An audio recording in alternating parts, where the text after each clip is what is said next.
Pemirsa, Ketua Umum PDI Perjuangan Megawati Soekarnoputri menyampaikan instruksinya kepada kader partainya saat berpidato dalam Rakernas di Beach City International Ancol, Jakarta Utara.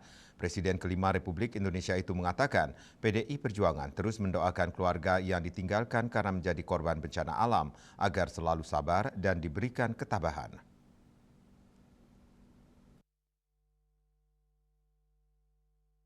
Ketua Umum PDI Perjuangan Megawati Soekarnoputri menyampaikan instruksinya kepada kader partainya saat berpidato dalam Rakernas di Beach City International Ancol, Jakarta Utara.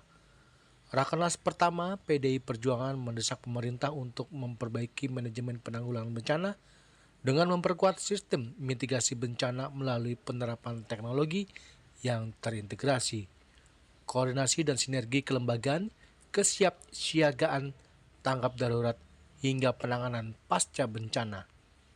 Presiden kelima Republik Indonesia itu mengatakan PDIP terus mendoakan keluarga yang ditinggalkan akibat korban bencana alam agar selalu sabar dan diberikan ketabahan. Disuruh adalah kadang-kadang suka lupa bahwa perjalanan itu ada.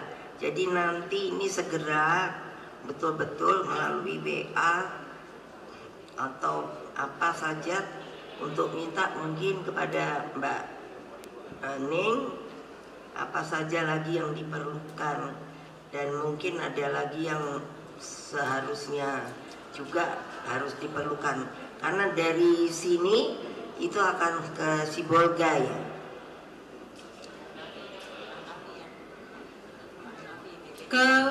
Dari sini ke ini dulu Ibu untuk kapal Malayati ke Bener Meriah. Oh, Bener Meriah. SAP-nya. Bukan ke Aceh Tengah Ibu. Ke Bener Meriah. Iya. Kapan? Kalau yang Bener Meriah itu yang darat Ibu. Kalau yang kapal itu ke Sabang dulu. Oh, ke Sabang dulu. Lalu iya, karena yang sandar lagi di Sabang. Iya, betul. Untuk berapa hari? Untuk 2 hari di sana.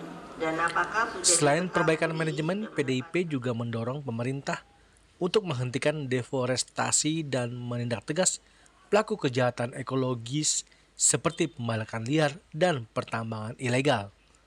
Partai berlambang banteng ini menetapkan sikap merawat pertiwi sebagai garis politik perjuangan dalam menghadapi krisis iklim global. Dari Jakarta, Juli Suharto dan Ketut Sumadiasa melaporkan.